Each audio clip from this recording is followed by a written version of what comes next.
lions stopped a railroad. In 1898, the Kenya-Uganda Railway was pushing west through the Tsavo region, a semi-arid stretch of thorn bush and scattered acacia in what is now southeastern Kenya. The line was part of a British imperial project meant to link the Indian Ocean coast to Lake Victoria, opening the interior for trade and administration. Thousands of workers, most recruited from India, labored in camps strung along the route.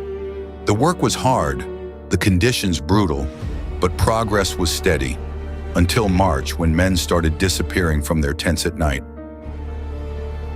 The attacks were not random, they were methodical, and they continued for 9 months. The Tsavo man-eaters were a pair of large male lions. They had no manes, a characteristic sometimes seen in lions from that region. Between March and December 1898, they killed construction workers along a section of the railway line. Early estimates of the death toll reached over 100.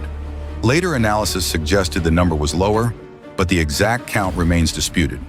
What is not disputed is the effect. Work on the railway slowed, then stopped. Men refused to sleep in their tents. Some left the camps entirely. The lions did not behave like most man-eaters. They did not take the sick or the isolated. They entered camps, dragged men from shelters, and returned night after night. The pattern began in March. A lion entered a camp, pulled a man from his tent, and vanished into the bush. The body was found the next morning, partially consumed. Days later, another worker was taken, then another. The attacks were almost always at night. The lions avoided traps. They ignored poison bait. They seemed to anticipate where defenses would be set. Workers built thorn barriers around their tents. The lions broke through. Fires were lit in a perimeter. The lions crossed between them. Men climbed trees or slept on platforms. The lions waited below or moved to the next camp. Lieutenant Colonel John Henry Patterson, the British officer overseeing the bridge construction at Tsavo, took responsibility for killing the lions. He set up watch posts, baited traps with live goats, and sat through long nights with a rifle. The lions avoided him. On several occasions, they killed men in camps nearby, while Patterson waited elsewhere. Patterson later wrote a semi-biographical account called The Man-Eaters of Tsavo. In it, he described the lions as cunning, almost deliberate in their choice of targets. He wrote that they seemed to know when he was close and when he was not. Whether that was accurate observation or narrative embellishment is difficult to separate, but the kills continued through the summer and into the fall. The lions were not old, injured, or diseased. When Patterson finally shot them in December 1898, both were in healthy condition. Their teeth were intact. Their bodies showed no signs of the injuries that sometimes drive predators to easier prey.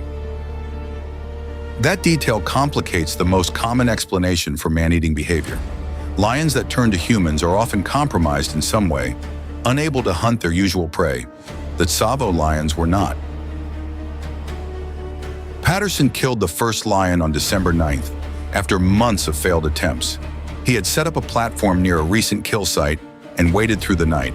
The lion returned. Patterson fired twice. The animal fled, wounded, and was tracked and killed the following morning. The second lion was shot nearly 3 weeks later, on December 29th. Patterson had set another trap, this time using a donkey as bait. The lion approached and Patterson fired from a concealed position. The animal was killed after a brief pursuit. The bodies were measured, skinned, and eventually sold. Both lions were large, but not unusually so. The first measured just under 9 feet from nose to tail. The second was slightly longer.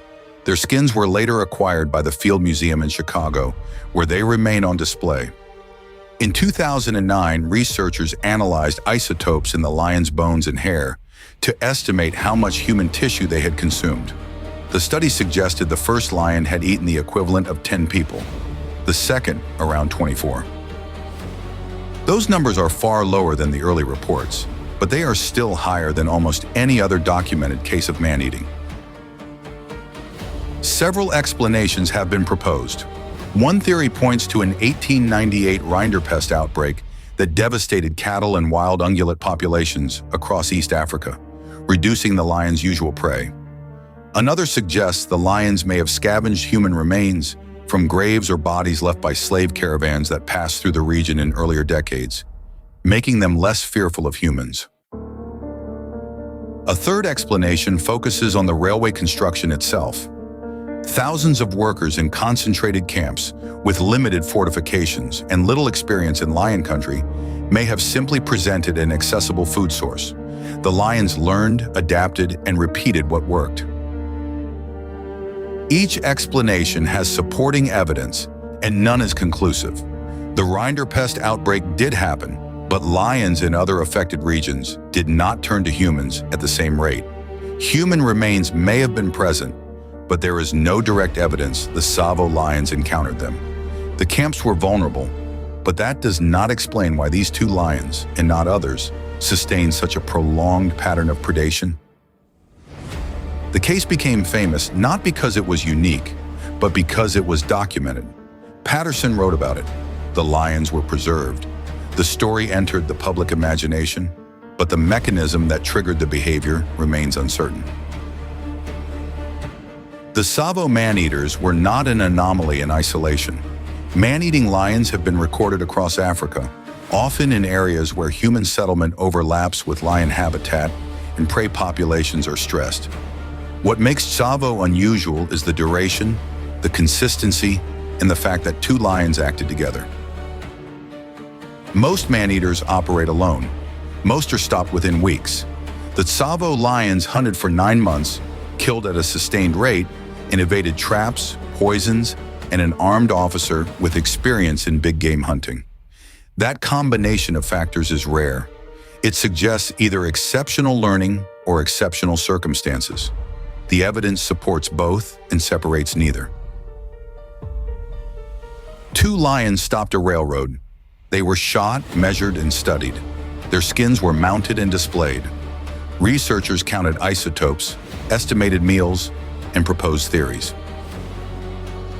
But the question that remains is not whether the lions were driven by hunger, opportunity, or learned behavior.